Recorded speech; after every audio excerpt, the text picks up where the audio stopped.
Welcome back, everybody. Hope everyone's having a fun evening leading into the holiday, of course. So, Scott, today we have a lot to talk about, and probably I don't know, maybe controversial. Not really sure. We'll see how it goes. I think by all the comments on this, it seems already controversial. Apparently.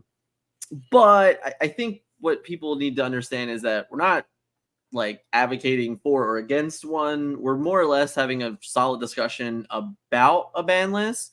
But in order to get to that discussion, we need to kind of talk about where we're at right now. Yep. Cool. So let's just get right on into it. So this is the meta breakdown from this week. And as we all can see, again, 60 or 50 Ruby Amethyst decks are in the top 8 slots, and then the next 6 decks across from that match that number, and then of course there's a couple more trickling down at the end of the road there. Now, the one thing I didn't touch on in the meta report this week is that there are a few decks that hadn't seen top 8s that got them this week, such as the Sapphire Steel deck. The Sapphire Steel deck also, we're going to show some of this data shortly, but like that deck also has a very high success rate on Pixelborn, but it also is a very low amount of games played for its worth. I believe it's actually like less than 700 games played, maybe. Sure. So data is data, but you know, you got to look at comparisons and whatever, right? Scott, you haven't had a chance to really talk about this data. What is there anything specific about it that you'd like to to discuss? It's heavily skewed to the left. Sure. It is not a it is like if you were to use a Pareto chart, which is the 70-30 rule, I think it would only be Ruby Amethyst. Yeah, I think so. It's I think it just proves it's not healthy. Sure. But what I will say is you're dealing with a situation where I don't know that any of the events that you covered were like more than one event in the same area. Right. Or more than one event, even within like, a 2 to 3 hour traveling area that I would say. Yeah, I think a lot of repeat people or repeat areas, right? I think Florida might be the only one that had more than one. But Florida's a big state, so yeah, that's what I'm saying. I'm just, I think that they're the only one. I think there was, but again, like you said, like I think they were like 3.5 or 4 hours apart from one another. So probably not the exact same people at those events. Yeah, and I think that might be part of the factor. Mm-hmm. I mean, like, we're a month into the metagame, and like, a lot of people just want to play what they want to play. So like if they like the look of that deck and it's the first time they're going to play it and they're like, I'm going to try to do well with it, that might be an issue. But I don't think so necessarily. I think that overwhelming numbers of them are, I think that's just not enough of a factor to be able to dismiss the results. I just think there's ways to explain it. But in the end, I think it's just obvious how powerful the deck is and what it does and how flexible it is. And, if it's 50, like you probably have like 46 different builds that are, only. Oh, I mean, the amount of them that are card for card are very, very small. Right. I mean, like at PAX Unplugged, we had 2 that were the same. Right. But even at GalaxyCon, there was another 4 there. None of those were the same. I'd have to like really study them. I don't even know that there's that many. So there's definitely like, not to mention there's theoretically 3 versions of it. Like, like there's, honestly, you could make an argument that there's 4 versions of it because there's also like hyper aggressive versions with Arthur and LeFou and like, doesn't even go to Maleficence or Be Prepared or things like that. So like there's just infinite possibilities seemingly for the color combination of Ruby Amethyst. So yeah, I mean, there's plenty of data there. Of course, like it's insane. I really can't express it any further than that. I mean, and what I want to find interesting is that chapter 1 was kind of similar, right? Not this bad, but sure. So it wasn't this far skewed, right? But we also, I don't know that we had this much information that fast either. I don't think we had over 100 decks, in the first 4 weeks that we could really truly break down and discuss. Yeah. But even then, what's the difference? What do you think the core difference is between the first month of Chapter 1 and the first month of Rise, even though these statistics looks kind of similar? So I think the first month of Chapter 1 was heavily influenced by what people's opinion was going to be of how the game itself was going to play out. Right. So they looked at like cards like Lilo and Baby Maleficent and cards like and aggro cards like that and said, oh well, it's a race to 20 lore. I basically just need to play as aggressively as possible. So like even before the game officially launched, everyone just thought that like, Amber Emerald was going to be like unbeatable in the beginning Right. because of how the game worked. And they really hadn't explored so first of all, the reaction to that was, well, I'm not going to play that. I'm going to play Ruby Amethyst Control. And like, so the original Ruby Amethyst Control decks were to slow down the like perceived aggro deck that was going to be out there. And there were some of them out there at the beginning. Like, don't get me wrong. Right. And those cards were going for a lot of money in the beginning. So they were obviously seeing play in some way, shape, or form. So the beginning was a reaction to that. Then as people really started to explore what's unique about Lorcana with shifting and singing and things like that, that's really where Amber Steel came in. Yeah. And honestly, like that was discovered so like late in the first chapter's meta life cycle that there really weren't like enough events after it became the best deck and different versions of it to really like for it not to always just be the best deck from then on out. Right. So, so the building blocks of Ruby Amethyst and Amber Steel being the best decks in the game have been there since the beginning. And this set has just made them worse, in my opinion. Right. So, I mean, specifically, right? Like if we take a gander at this again, yeah.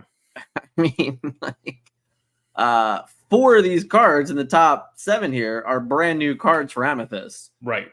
And they're more played than literally everything else. So when you start discussing rabbit, goat, snake, fox, right? Like when you start discussing those things and going, well, that's 16 new cards in these Amethyst decks, which is effectively changing a third of the deck, right? Like, it's a huge change for the game in itself, but when you start seeing what they're doing for the deck as a whole, it's a bit scary, of course.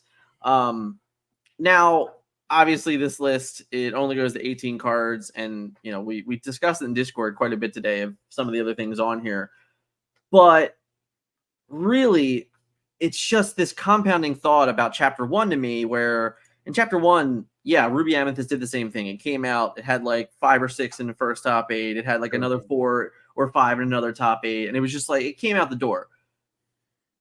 But it always felt like it had clear weakness. And as the meta continued to develop, it really showed that deck was very exploitable by, honestly, 2 or 3 decks in the metagame that really just finally kind of created a real true circle here.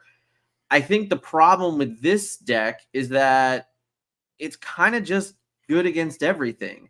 And I'm not sitting here saying that it's favored against everything, right? Like I'm not making that claim. But what I'm making the claim is that there's not really a single deck in the metagame that I feel just completely dominates it. And we're going to see a bit of a tracker on that in a second here.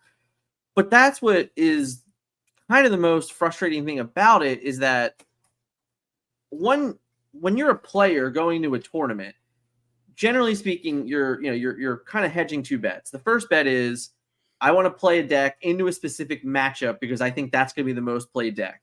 Sure. The other strategy is I want to play a deck that gives me game against everything. And that's what this deck feels like. It feels like you can leverage the power, like literally just the natural power of the deck, and then take your skill and say, I'm going to leverage my skill and the power of this and just go for it. And the stats just show that most people that do that succeed. These tournaments with, 20 plus Ruby Amethyst decks, well, 5 or 6 of them are making top 8s. That's 25% of them. Like, Right. That's an astounding number by comparison for some of these other decks that we're going to look at today. So yeah, just so we can get a look at this. This is a shout out to Pavel actually today on Twitter. This was like 6 o'clock in the morning. My eye was barely open, and I'm reading tweets from Pavel because what else are you supposed to do at 6 o'clock in the morning? And he updated this information about Pixelborn matchups, and this is all updated through the first 4 weeks. And you can kind of see here. I'll go full screen for you guys, so we can kind of get a little bit better of a view. But Ruby Amethyst sits at the top, and if you go across that, its weakest matchup is 47.8. Right? Like everything else on this screen has something sub 45%. So that just shows you right there, right? If the next one is Amber Steel and it's a 42.4 matchup in a certain matchup, that's a 5% difference. So when you're talking about 5% in your worst matchup, it's just like, yeah, like this is clearly the best deck in the game. Like clearly the majority of players that are into the play style of Ruby Amethyst, they don't really have reasons to not just play Ruby Amethyst right now. There's not enough data that shows that there's a weak spot or there's like true kinks in the armor that you can even capitalize on. So that's what I think the clear difference for me is that while in chapter 1 we had all that upfront data, I do not think that the Ruby Amethyst deck of chapter 1 literally can even come anywhere close to the Ruby Amethyst of chapter 2. I would agree with that. And I also think it's important to point out that, like, from a pure games played perspective, Ruby Amethyst in that data has triple some of the decks around there. Like that. So in the same exact data pool, 17,000 games played. So this is 17,000 games. Our next deck, Amber Steel, is 9,200 games, and then Ruby Sapphire's 5,100 games. So that means like this deck has literally 11,000, almost 12,000 more games played than Ruby Sapphire in Pixelborn stats, and it's still a 49.7% win percentage. I mean, that's pretty good. I can definitely shout out to our friend in chat here. Can you link the graphic show? Of course, we're gonna do that. We're gonna put that right on there for you guys. Check it out. And I didn't create that graphic, so don't blame me for the lazy subtotals not lining up with the actual decks. Yeah, we have no control over the data. We have no control over the actual information. We're just sharing what we've seen. Yes. I don't use the public version of Tableau either, so that might be why it's not matching up. Fair. But yeah, so like you can see across these 3 decks that this is a 50.1% win rate at 5,100 games, and there's 8 top 8 performances, right? That's great. Our next deck is 9,200 Amber Steel, 50% win rate, 20 tournaments. That's awesome. 16,992, 49.7, and 34 events. I mean, like the data doesn't lie, guys. Like the deck is that good. It's just that good.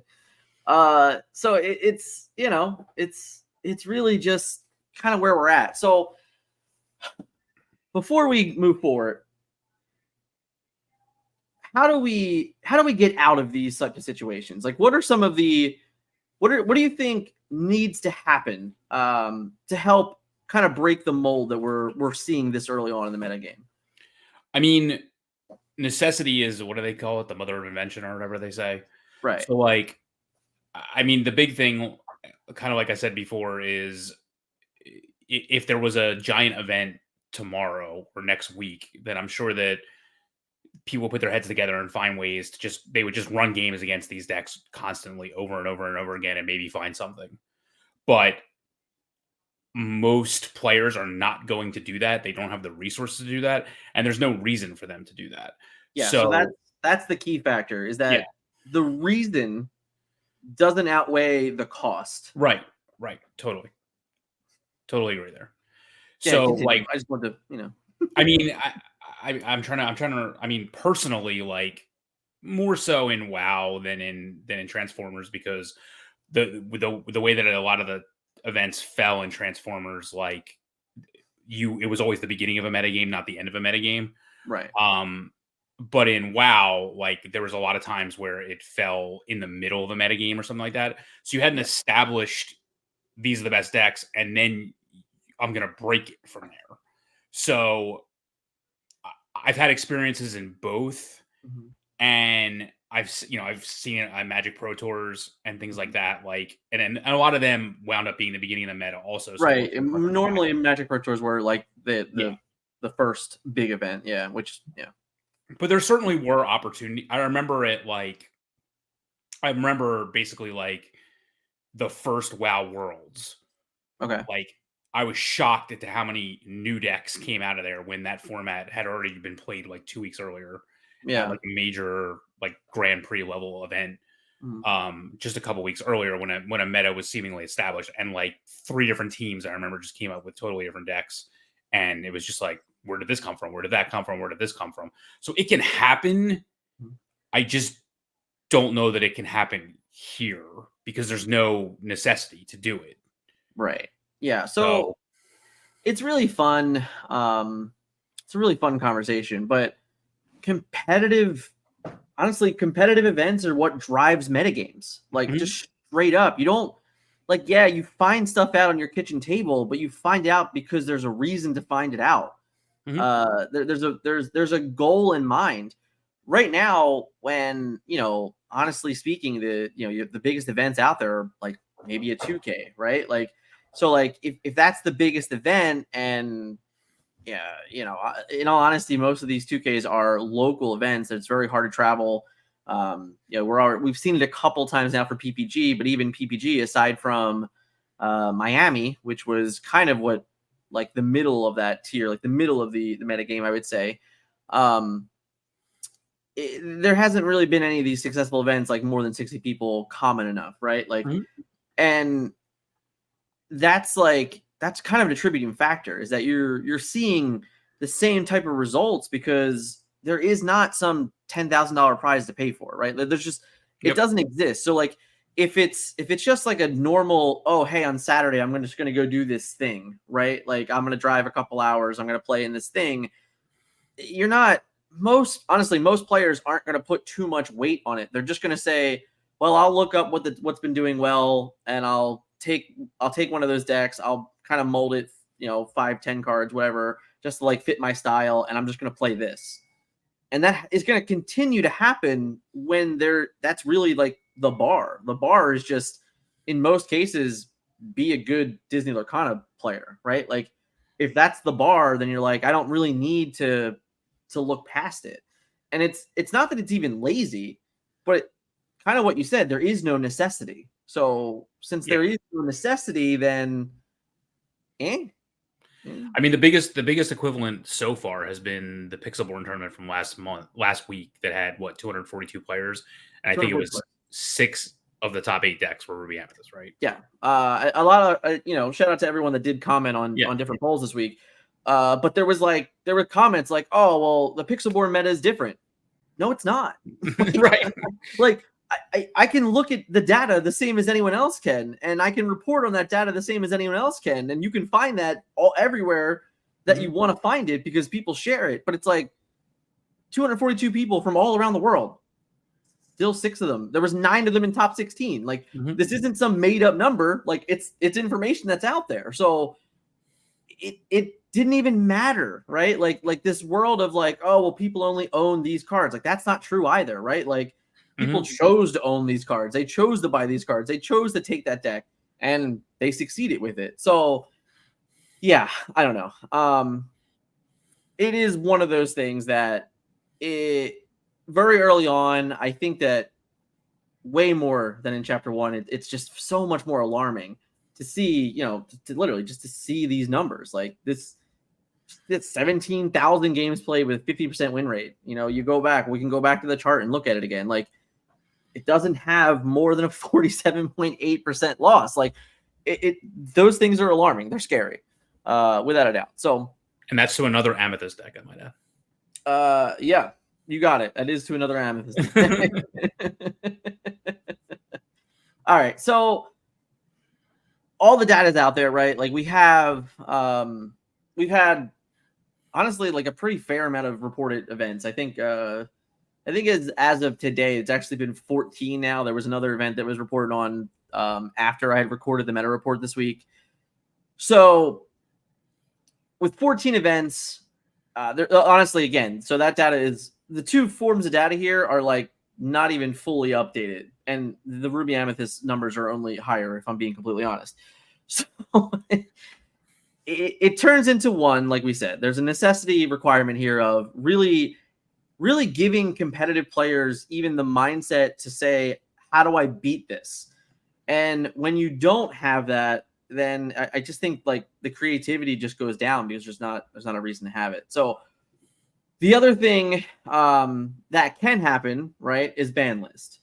So now, well, in a physical card game, yes. Right. So okay, we can go that way first. That's fine. We can take that route. So you and I last year I guess a couple years ago we played Legends of Runeterra, right? Mm-hmm. So we played Legend of Runeterra. There might even be another game that we played that I can't remember, but there's that, and then there was Marvel Snap. Yes.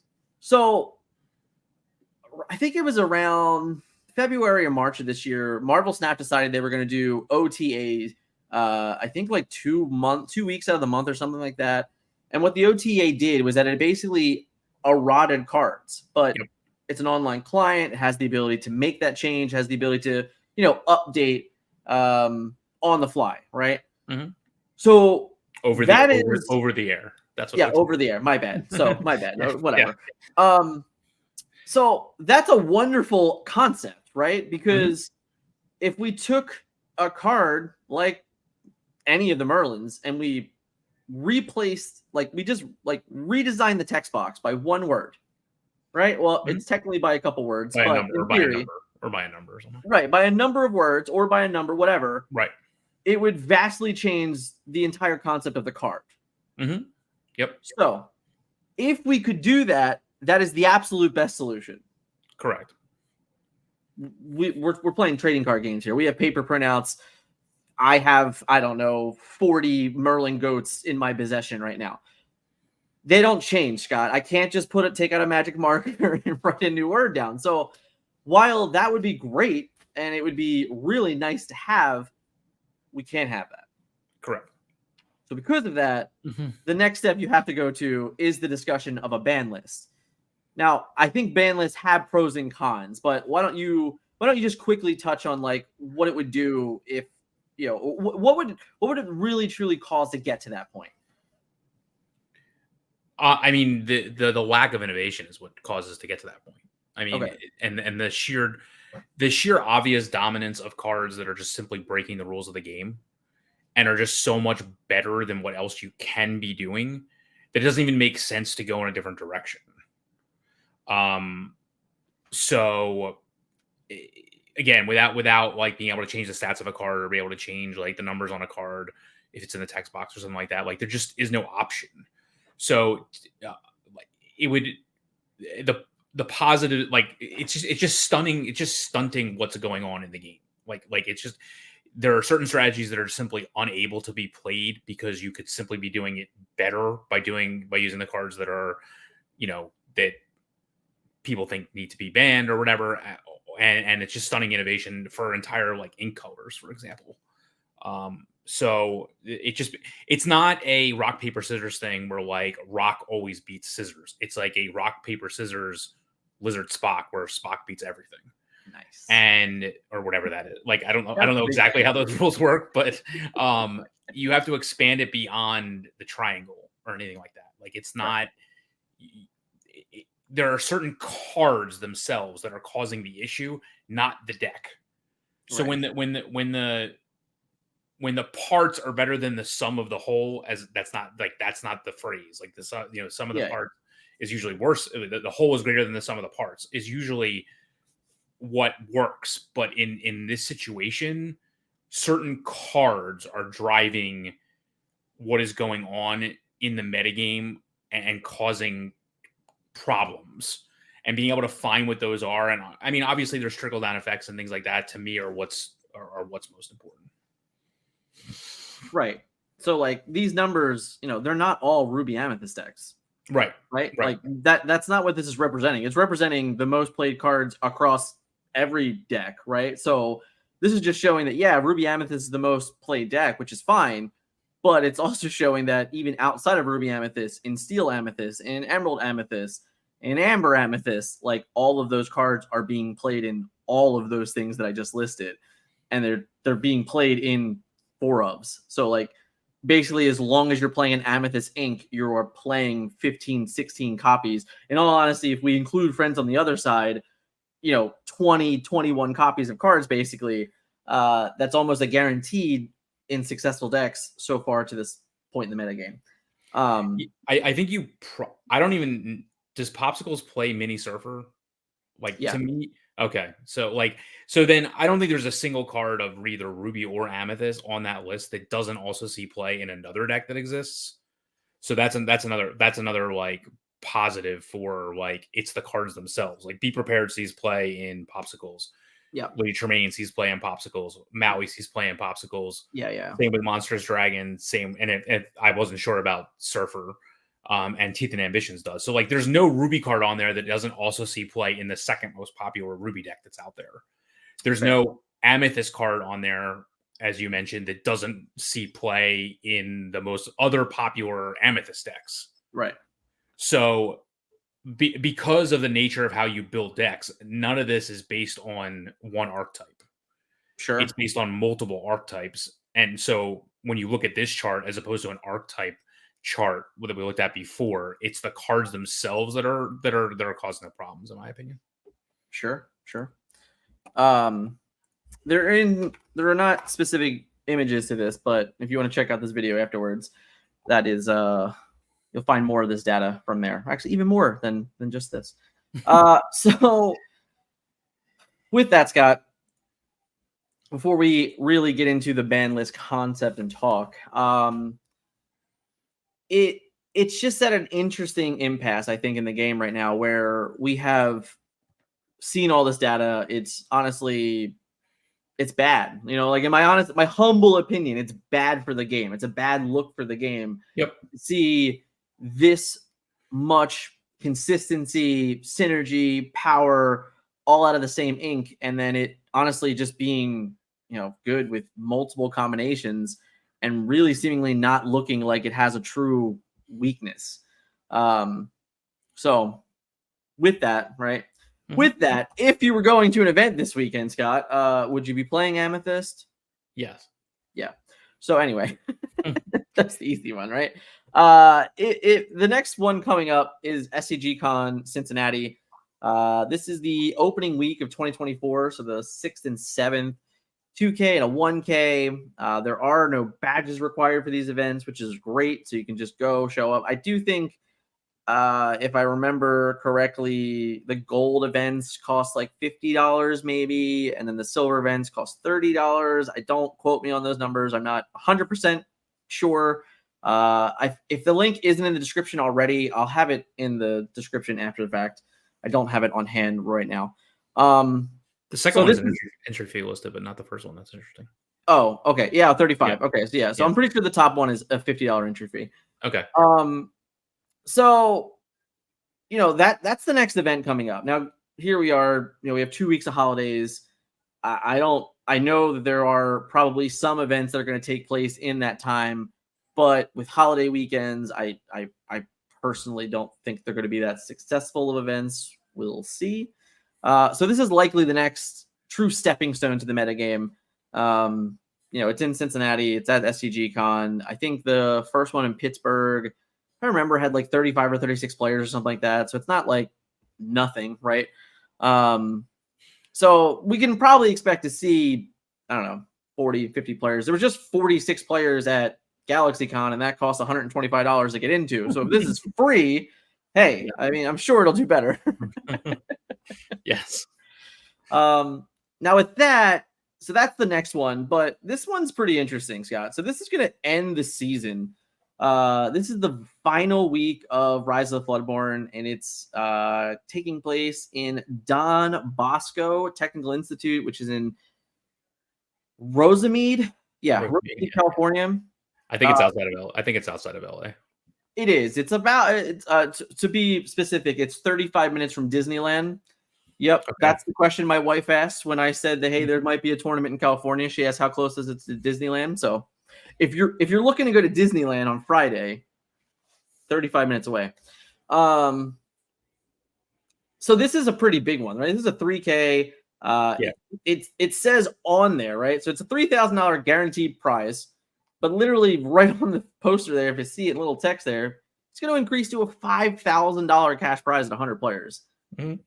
That's pretty good. There's a QR code. I'll go big here. There's a QR code on the screen if you want to take a hit on that. Takes you right to the melee.gg, gives you all the information you're looking for. I know that it's all going to be played in one day. It's not a 2-day event, so it's one day. It's not like a badge or anything like that.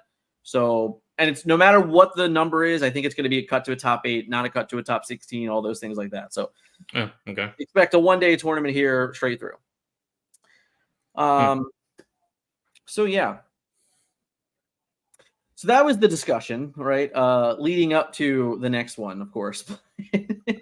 If you've enjoyed it so far and you haven't yet, smash that like button for me. If you're hanging out and you haven't, and you're brand new to the channel, welcome, of course. Hit subscribe.